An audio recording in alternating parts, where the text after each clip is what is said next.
Whether good or bad, we enjoy life. Whether it's difficult, no matter the way it is, we just want to see it as something not, you know, not worth taking our joy away. And I do believe that nothing is taking your joy away wherever you are, whatever situation that you might be going. I want to assure you that you just have to be a true Nigerian, because Nigerians are, we have this one characteristics of whether it is bad, we are happy, whether it is good, we are still happy. So do find your joy, find your happiness. Don't let your happiness, don't let something be the source of your happiness, because when that thing doesn't exist anymore, you cannot be happy. So you need to find your happiness, you need to find your joy, you need to make sure that nothing is taking this joy and happiness away. All right. Okay, this morning I am we'll talk about something that we all know about. Something I'd like to find out something, because someone was actually having a chat with me, and the person was like, if I want to get married, if I want to get married, I will concentrate on cooking skill. The woman I want to marry must, take care of my stomach. And this is coming because of the Hilda Baci Hilda Baci cookathon that is happening. And the person was like, I'll marry because I'll marry someone who can take care of my. Imagine someone standing for hours to just cook. You know, that person must really be a good cook. It's not about being a good cook. It's not about the strength, because I just believe that our strength differs. Okay, what I will stand up for 100 hours doing, some other person might just not, stand up for 100 hours doing that same thing. So our strength differs. So you don't compare what that beautiful young lady is doing to what every other woman is doing. We all have a different strength. We all have a different weakness. In as much as she can stand to cook for long hours, there are things she can actually stand to do. She can't spend that long hours doing so. Then, when the person was saying, "I must marry a woman who can take care of my stomach," I was moved to ask, okay, what if you marry a woman who can take care of your stomach, and she can't take care of you in bed? She can't take care of you in bed. That means, let's say, she doesn't know how to, go about having sex and making a man enjoy himself in bed and all of that. What? Why can't you consider a woman who also understand or know sex skills? Okay, because all of these things have their advantages. So if you're only marrying a woman just because she can take care of your kitchen, she knows how to dish out tasty meals, then what about the other side, that other room activity? Are you, ruling it out that that one is not important, in as much as she can cook, then that one is not important? And that also brings me to another conversation, because I believe that if a woman does not understand or doesn't know how to give out or doesn't know how to take care of a man in bed, rather, that is exposing the marriage to danger. Yes, because when you talk about marriage, you cannot rule out sex. All right. In some marriages, you see women not even cooking. You see women ordering food, especially now that you can pick up your phone, go to the internet, go to Facebook, order a meal, order a bucket of a bowl of meal rather, or a pot of meal, whichever meal that you want. You can just pick up your phone and order meal. But what about the important one? Something you cannot just easily order. What am I even saying? Some people can easily order that one. What does it take to order sex? All right. So, in considering relationships, in considering marriages, which tends to be the most important thing to you? Which serves as your, you know, something you consider? Do you just consider cooking as the only skill, the only quality when it comes to marriage, or do you give sex its own, its own place? Because each of these things have its own place. I've actually seen a man who said, even if my wife doesn't know how to cook, that doesn't mean I will not marry her. once she understands the other room activities. So is that true about you? Even if your woman doesn't understand um how to cook, your woman doesn't cannot dish out tasty meals, you can actually be ordering meals in as much as the other areas are well taken care of. Is that can that be said about you? Because I know that we are all different, and what we our choice also differs because we're just different. So, which do you pay more attention to when in relationships? And obviously, when you just if you just meet someone, you cannot tell if that person knows how to cook without not trying the person. You cannot tell if the person knows how to take care of a man in bed without first trying. Okay, so when you've tried and you've seen that this woman, okay, she knows how to cook, but this other side, the other room activities is a no-go area, is a no-no thing for you. Do you continue the relationship or do you call it quits? Which do you choose? And also when you see that your woman understands, in fact, when it comes to sex skills, when it comes to taking care of you in the other room, she's a pro. She doesn't need to be taught anything. She understands what to do, how to do it, and when you're with a woman who understands these things, it doesn't life doesn't get difficult, okay? Because you know that whenever you get to the other room, you're coming out very happy, you're coming out very satisfied, you're coming out very content, okay? You're not going there to get frustrated, you're not going there to keep shouting that people will be hearing your voice and know what you and your woman is about to do. So when you get married or you're in a relationship with a woman who understands that other room activities, things don't really get bad. All right. Even when you're angry, because a colleague of mine told me that even when you're angry with your woman, like you're angry with your woman and she understands things that pleases you in the bedroom, she understands you, that you will really not get angry for long because this person knows where to touch. She knows how to press a button.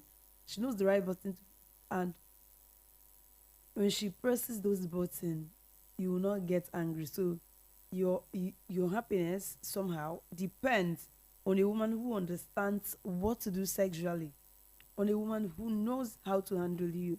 So in relationship, in choosing a woman who appeals to you, in choosing that life partner, okay, what are the things that you feel someone should consider? What are the most important things you feel someone should consider? Or you should just get married to any woman that appeals to your eye, and you're not sure if it appeals to the other side. And then I begin to ask, there are people I know, and there are people I know you know that always tell you that they want a sexless relationship. What I mean by sex, they want a relationship that does not involve sex. You know, you both will abstain from it, you both will stay clear, you know, you will not do it. So, in that case, how do you identify if your man or your woman understand the other room activities?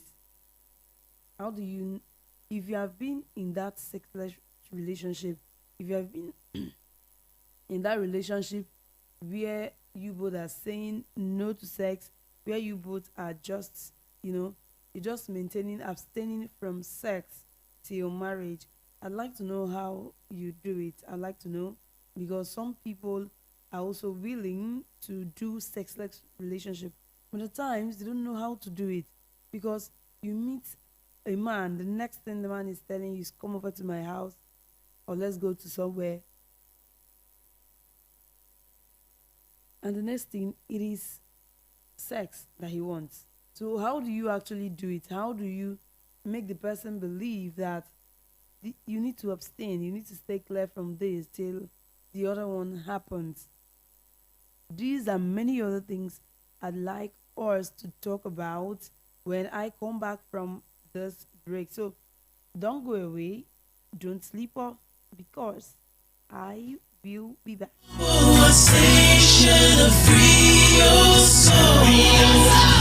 Voice of the People 90.3 FM.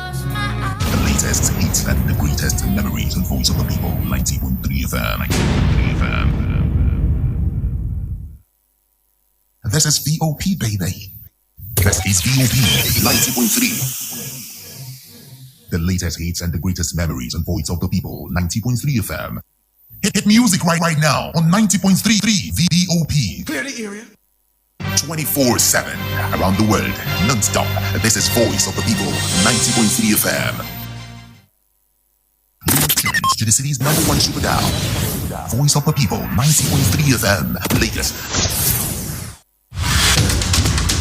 Every day strike, ASU strike, market women strike, even Kole people they strike. We don't become country of strikers. Even light self, we no fit give us. Don't run for motor. Even leg self will get accident. Why una dey complain? Why una dey complain? No una dey collect bribe, dey vote Sokoloko Bango ṣe. Ìṣèjọba tó dára òun là ń béèrè. Anyị chọrọ ọchịchị onye kwuru uche ya. Anyị achọrọzi ọchịchị nchigbu. Ala na-eze teme ka muna so mekio. Wetin we want na make dem rule us well. Don't take it for noise. It's the people's voice. They have made their choice. Respect that voice for all to rejoice. VOP 90.3, Voice of the People.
All right, welcome back. Is the Voice of the People 90.3 FM and it's the Midnight Affairs. My name is Big Black, but you can call me Vivi. So this morning we're actually discussing like adult stuff.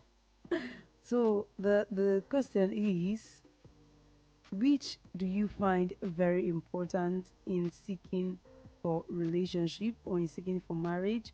Which do you find important? Is your stomach more important than the other room activities, or the other room activities it's more important than your stomach? So which do you find important? Which do you find necessary?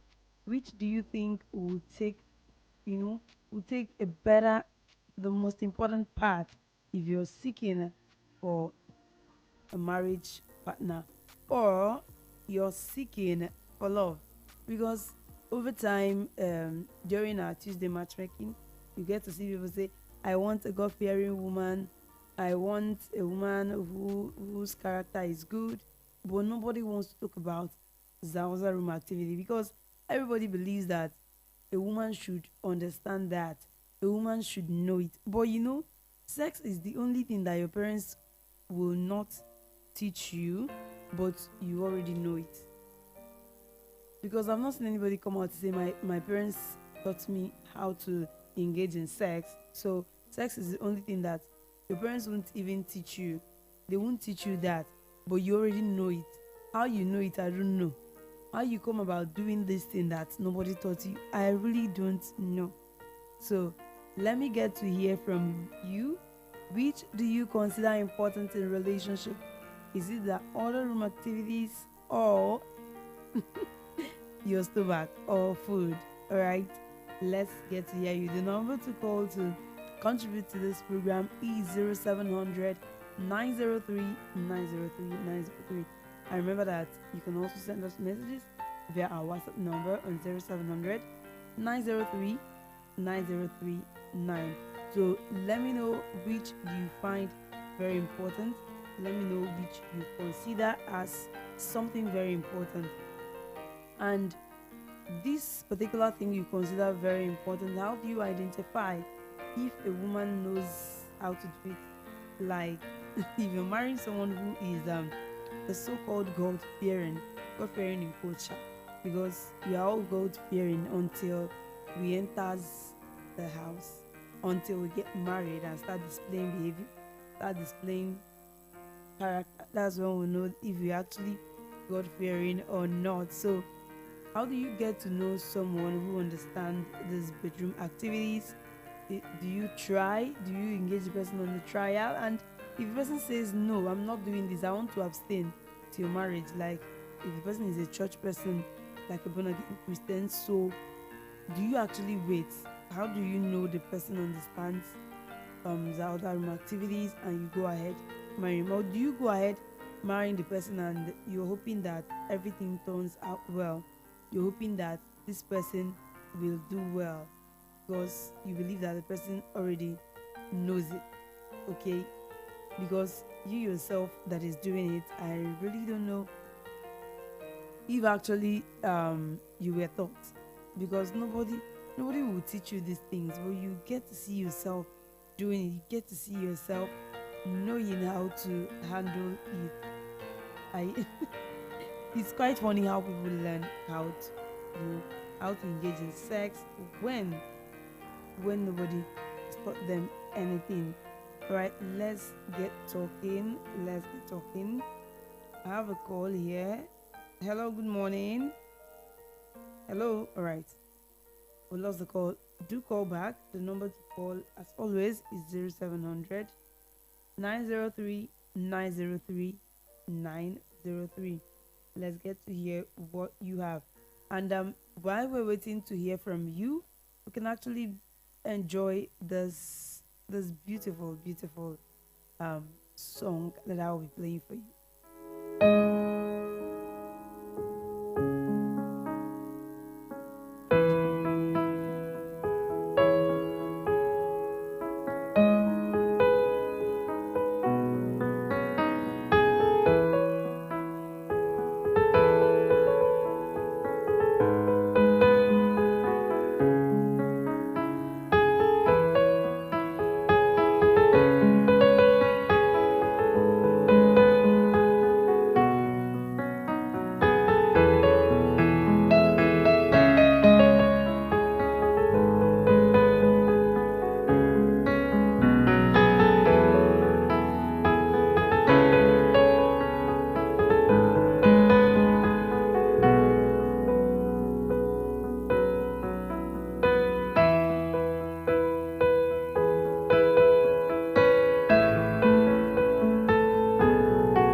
Welcome back. We're still talking sex, we're talking love, we're talking life, we're talking everything adults, we're talking things that we all should know, right? Things that we all do, and how we get to do it is what we want to know. All right. I have a WhatsApp message here and I will read it out for you. This one says, "Hi baby, good morning. The thing is that I will always check to know if the person understand the other room activity. I know they have said anything." All right. Some people don't think abstinence is something to do, especially when you're looking for a life partner, especially when it is marriage.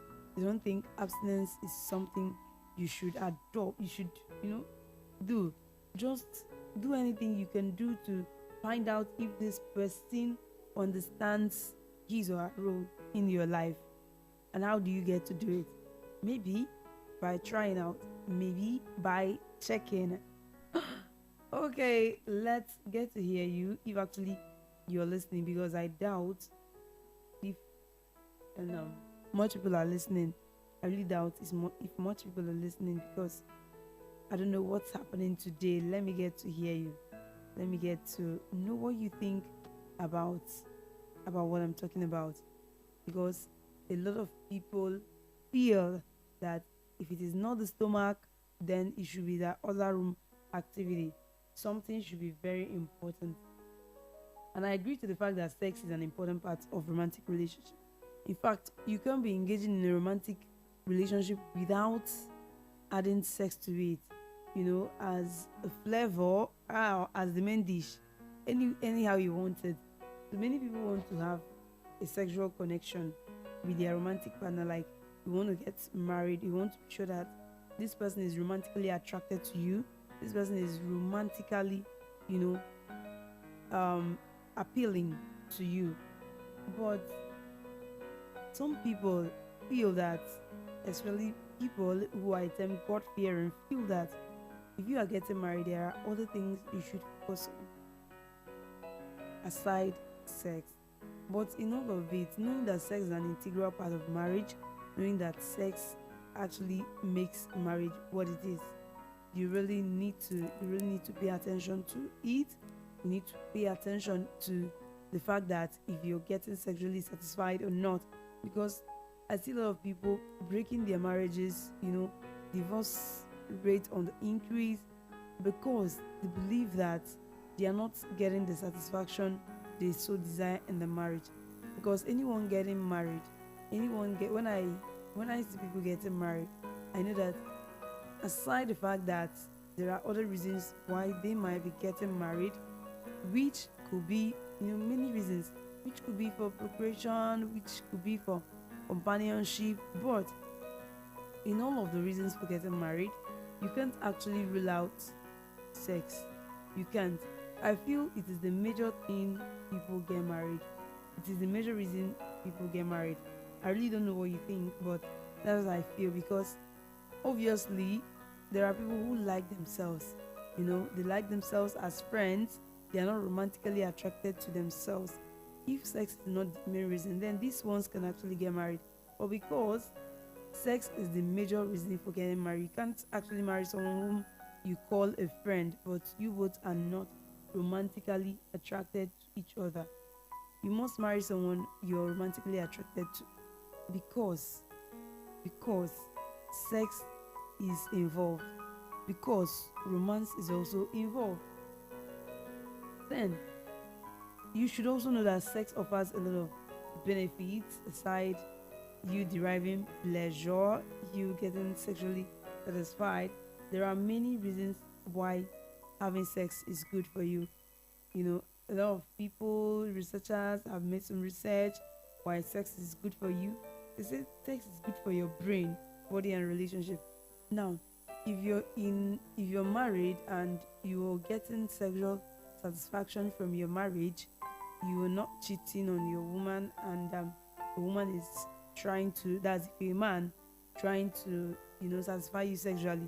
And if you're a woman, you're not cheating on your husband, and your husband is doing all he can to satisfy you sexually. Then there's this happiness that you feel. There's a way you radiate, you glow, because you were satisfied sexually. But when these persons that are satisfied sexually no longer get that satisfaction from sex, or rather they both stop having sex. When they stop having sex for a very long time without each of them cheating on themselves, the fact is that it's not going to be funny. It is really, really not going to be funny. At times, it affects the brain. If you're someone who gets sexual satisfaction, and all of a sudden you no longer get that satisfaction. In fact, your partner denies you sex, it will get to a point that you will just feel like running mad. It will get to a point you feel like you want to go crazy, that this whole thing is driving you crazy. That is because the satisfaction you get from sex, you no longer get it. That satisfaction, that pleasure that comes with it, you no longer get it. You're denying your body that thing, that sex. You're denying your body, and when you deny your body, just like when you deny your body food, you know what happens to your body? Yes, your body doesn't. You don't even. You feel weak. You don't feel strong. You wouldn't want to engage in any activity that exerts you physically because you believe you're not strong. That is it with sex. When you're being denied sex, your body will no longer be what it used to be. Okay, especially when you're used to getting sexual satisfaction and all of a sudden you stop having sex. You're not even talking about satisfaction, you stop having sex entirely. It affects the brain. You feel like you want to go crazy. You feel like nothing makes sense to you anymore. So these are reasons why it is not advisable that when you get married, you deny your partner sex. In fact, anyone who gets married and denies his or her partner sex, that person, in fact, spiritually, or rather, let me say, scripture, that's biblically, the person is committing a sin because you're denying your partner sex. You're denying your partner what is rightfully his or hers. And legally is also not good. Legally is also not good. Denying your wife or your husband sex. And people who deny their partner sex, I really don't know how they do it. I don't know how they do it. If they actually get sex from another place and then deny their partner sex. If that is the case, then it must be wickedness to do so. Actually, it must be wickedness to do so. And that is why I encourage sexual compatibility. If you and your partner are not sexually compatible, if you both do not feel yourselves, it's good you don't even start up the relationship in the first place. It's good you don't even start it up. It's good you don't even go there in the first place, because at the long run you find out the enjoyment you seek, the pleasure you seek, you will not get it because you both are not compatible. Especially when you have a very high libido and partner doesn't have a libido that matches yours, there will always be issue, because when your partner is saying I'm okay, you are just beginning. You don't feel okay, you just starting. So at that point there will always be a problem, because one person is not getting satisfied, the other feels it is getting too much. So sexual compatibility is the key.